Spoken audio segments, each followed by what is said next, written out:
Okay, so we've reached the halfway point of this unit, and what we're going to do today is an assignment. But first things first.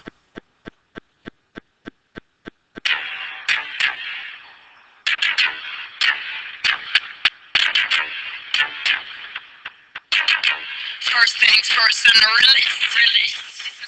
Okay, so I just did that for Kenzie and Jake, and hopefully, you'll have that song stuck inside your head for the rest of the day. It's the best recording I could do, but nonetheless. All right, so we're just going to do a couple of sort of review things, a couple of questions before we move on to the chance for you to actually do the work today. So what we're going to do is complete this following chart. We're just going to quickly do a few of them right now, and then you can either watch this. You don't necessarily have to copy this down because on your assignment you're going to have one just like this, so it'll be up to you if you want to copy it down or not. But what we have is we have the function, and then I'm asking you to find the amplitude, period, phase shift, and vertical translation for each one. So if you recall from our work from yesterday or the days before, the amplitude is found by the number in front of the trig function. In this case, it's 3, so the amplitude is 3. The regular amplitude is always 1, but since this is 3, the y values get multiplied by 3, and the amplitude changed to 3. Next comes our period. We look inside the function, we see that it's a 2. So if you recall, we take the period and make it half as big, or divide it by 2. Our period is 2 pi. Divided by 2 is pi.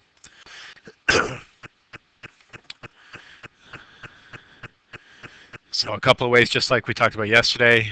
You could either use the formula, which is 2 pi divided by k, or we can understand what's going on, saying the regular period is 2 pi, but this has a 2 inside the function. So inside is half of what we think. So instead of multiplying by 2, we multiply by, it's the opposite, we multiply by a half. So half of 2 pi is pi. Or you can think of it as, in the old period, we can complete 2 cycles. And so the new period must be something smaller, half as big at pi. Phase shift would be something that would be inside the function, whether we move left or right. This one doesn't have anything. And no vertical translation, it would be outside. There's nothing outside, so no vertical translation. Next one we have is y equals -1/4 cos bracket theta minus pi over 6 plus 9. So again, the amplitude comes right from the beginning. Notice that this one has a negative. That doesn't change the amplitude, so the amplitude is actually 1/4. Don't say that the amplitude is -1/4, because that would be wrong. Amplitude is the size, and it always has to be positive. The fact that it's negative just means that it's been flipped, but doesn't change the amplitude. Next, we look at the period. For the period, we're looking at the number in front of your theta, but still within the function. There's nothing there, so we assume it's a 1, which means the period is the normal period, and we know the normal period is 2 pi. You could use the formula and say it's a 1, so 2 pi divided by 1, or you can say that there's 1 cycle happening here, so everything's fine. Phase shift, we still look within the function. I see a minus pi over 6. The minus, of course, is opposite to what we think, so the minus tells me that it actually moves to the right. Pi over 6. And then at the end, I have a plus 9. That's outside the function, so it affects my y's. And it's plus 9, so that means it's up 9.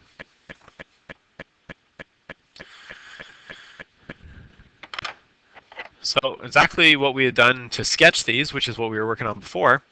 Here, I'm just asking you to tell me all the details. Don't sketch them. Later on, we'll sketch them, of course. All right, next, and this is really one of the big reasons why I wanted to point out this one, is this right here. We've got the 3. The 3 is within the brackets there. In order to use it, well, first let's do the amplitude. Amplitude is 1. Okay, it's just assumed there. But let's really look at this one. So we need to pull that 3 out of the brackets, but still within the function. So what we're going to do is divide it by 3. I'm going to tell you what the answer is and show you why the answer is correct.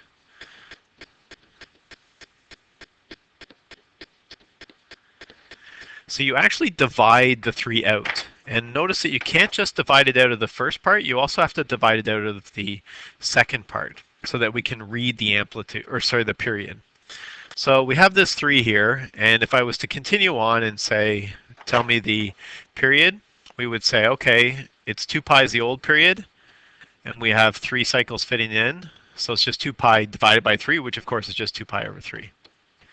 It's 1/3 of the original period.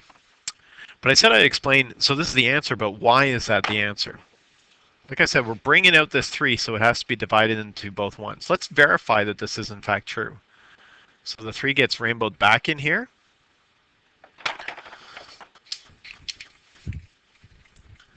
And we would have sine theta, or sine 3 times theta, which is 3 theta, plus 3 times pi over 6, which is 3 pi over 6.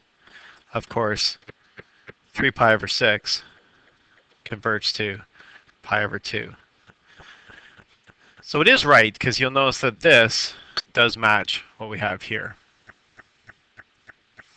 So the movement is not pi over 2. The most common mistake here is we see people see plus pi over 2, and we just think, oh, it moves left pi over 2.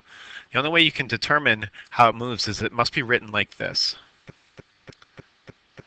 So that 3 can't be inside the brackets, but still within the function.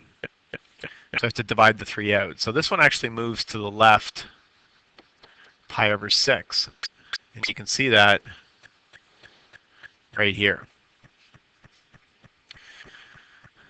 So if it's in this form, as it is there, or right here, you have to divide that 3 out.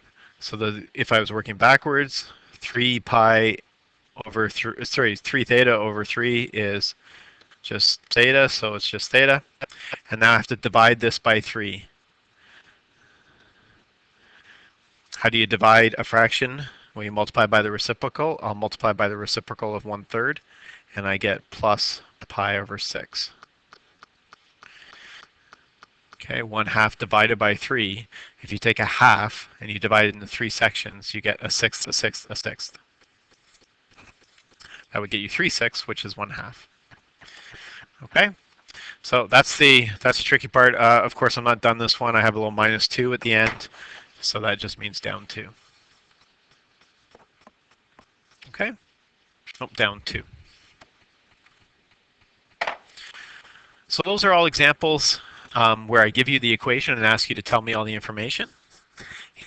The last 2 here, you have all the information. You have to work backwards to give me the equation.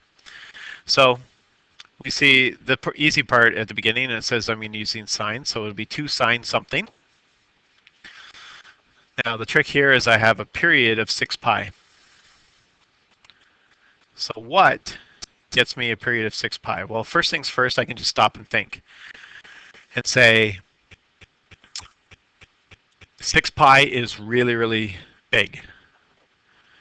So my period has changed from 2 pi to 6 pi. It has gotten 3 times bigger. How do I figure out 3 times bigger? Well, it'd have to be within the function, and I would have to have a 1/3 inside the function. Remember, it's opposite to what we think. So the 1/3 inside the function tells me that I actually make it 3 times bigger. Another way of figuring out this 1/3 is to say this. 2 pi was divided by something to get 6 pi. 2 pi was divided by something to get 6 pi. What is that something? Well, I can bring the k up here. 2 pi equals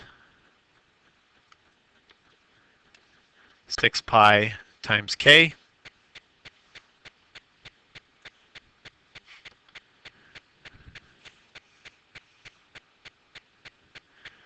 Divide both sides by 6 pi, and I get 2 pi over 6 pi, so that's bringing that down, equals k. 2 over 6 reduces to 1 over 3, pi or divided by pi is gone, and we get k is 1/3. So that's the other way to figure it out. So this one moves So it has 1/3 as the k value. Next, I see that it moves right to pi over 6. So when it goes inside the function, I got to be opposite to what we think and push minus pi over 6. There's no vertical translation, so there's nothing at the end.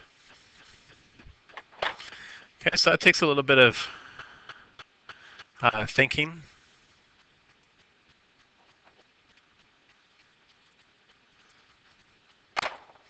We'll do a second example here on the last one. So again, the beginning is pretty easy. I see the amplitude is 1/2, so it's just going to go out front. 1/2 cos whatever. Now I'm going to look at this. So that's the period. I have to figure out what k value gets me 1/2. So I can either think about it or pi over 2 and say, okay, the regular period is 2 pi. Regular period is 2 pi. So if I was actually doing this, regular period would go here to here, and it'd be done at 2 pi. Apparently, this period is much smaller. There's pi, there's half pi, or pi over 2. So the whole thing has to be done much quicker. How do I make it a lot quicker? I have to change the period. So the number in front of the theta has to make it quicker, has to make it smaller. Since it's within the function, it's opposite to what I think. It has to be a big number, a big k value, to make it smaller. How much smaller? Well, this is 4 times smaller.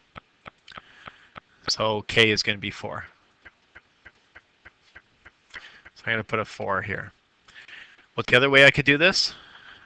Same formula. It's 2 pi over something gets me pi over 2 as the period. So I do some math here. I multiply both sides by 2, multiply both sides by k. I get 4 pi equals pi times k. Divide both sides by 4 pi, or sorry, divide both sides by pi, k, and I get 4 equals k. And so, indeed, my k value that goes right here is 4. It also moves left pi over 4. So inside the function, I've got to have the opposite. I'm going to put a plus pi over 4. And the final thing is down 2, so it's minus 2. Okay? So that's a bunch of practice necessary to get your k values and so forth. We're going to do some more work on that, but there is a table like this on your assignment that you'll need to work on today.